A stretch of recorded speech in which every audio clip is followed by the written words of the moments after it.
మీకే ఫోన్ చేద్దాం అనుకుంటున్నా. ఏమైంది ఈరోజు లేట్ అయింది? ఏంటి ఏం మాట్లాడరు? ఏమైందండి అలా డల్ గా ఉన్నారు? ఏం కాలేదులే కవిత. ఆఫీస్ వర్క్ ఏమైనా ఎక్కువైందా అండి? అక్కడ ఎంత కష్టపడ్డా వాల్యూ ఉండట్లేదు కవిత. అలా ఎందుకు అనుకుంటారండి? ప్రతి కష్టానికి ప్రతిఫలం కంపల్సరీ దక్కుతుందండి. ఏం చేయమంటావు? పని చేయించుకుంటున్నారు కానీ జీతం అడిగితే రేపో మాపో అంటున్నారు. వాళ్ళ లెక్క నాకు కూడా కుటుంబం ఉంది కదా. ఒకసారి మీ సార్తో మాట్లాడి చూడకపోయారండి? అర్థం చేసుకున్న వాళ్ళకంటే చెప్తాం కానీ గోడకు చెప్పినా వాళ్ళకి చెప్పినా ఒకటే అయినప్పుడు చెప్పటం కూడా వేస్ట్ కవిత. అలా అనుకోకండి. ఒకసారి వెళ్ళి మాట్లాడండి మీ సార్తో. ఇన్నిసార్లు అడిగారు కదా, ఈ ఒక్కసారి వెళ్ళి అడగండి. సరే, రేపు వెళ్ళి సార్ని కలిసి అడుగుతాలే.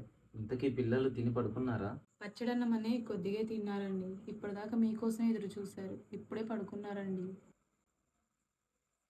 నా చేతగానితనం వల్ల పిల్లలకి కడుపు నిండా తిండి కూడా పెట్టలేకపోతున్నా. బాధపడకండి. అన్ని రోజులు ఒకేలా ఉండవు కదా. మనకి మంచి రోజులు వస్తాయి. వెళ్ళి స్నానం చేసి రండి. భోజనం వడ్డిస్తాను. నాకు ఆకలిగా లేదు కవిత. కొంచెం మంచినీళ్ళు ఇవ్వు, తాగి పడుకుంటా. అదేంటండి, పొద్దాక కష్టపడి తినకుండా పడుకుంటే నిద్ర ఎలా పడుతుందండి? ఇంకేం చేశాను కవిత? ప్రాణంగా ప్రేమించి పెళ్లి చేసుకున్నా.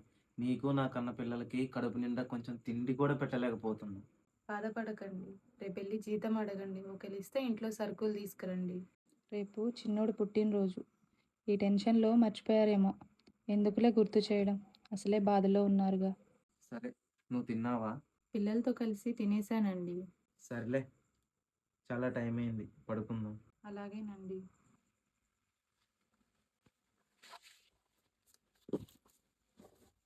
జీతం ఇచ్చారా అండి? ఇచ్చారు కవి. అవునా? మరెందుకు డల్గా ఉన్నారండి? అది సగం జీతం కట్ చేసి ఇచ్చారు కవి.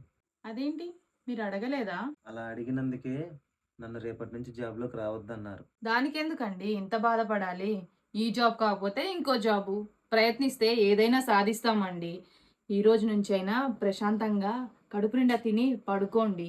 నా మీద కోపం రావట్లేదా కవిత నీకు? మీ మీద నాకెందుకండి కోపం?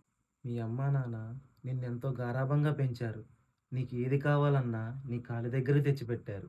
అలాంటిది నన్ను పెళ్లి చేసుకున్నప్పటి నుంచి నీకు వేసుకోవడానికి సరిగ్గా బట్టలు కూడా తేలేకపోతున్నాను. కడుపు నిండా తిండి కూడా పెట్టలేకపోతున్నాను. అయినా నువ్వు నాతో ఉంటున్నావు. నేను ప్రేమించింది మిమ్మల్ని కానీ మీ డబ్బుని కాదండి. ఉన్న దాంట్లోనే సంతోషంగా ఉందాం. అర్థమైందా? అయినా నాకు కొండంత బలం మీరు పిల్లలు ఉన్నారు. ఇంకెందుకండి నాకు ఈ డబ్బు ఆస్తి? థ్యాంక్స్ కవిత. నీలాంటి భార్య దొరకడం నాకు చాలా అదృష్టం.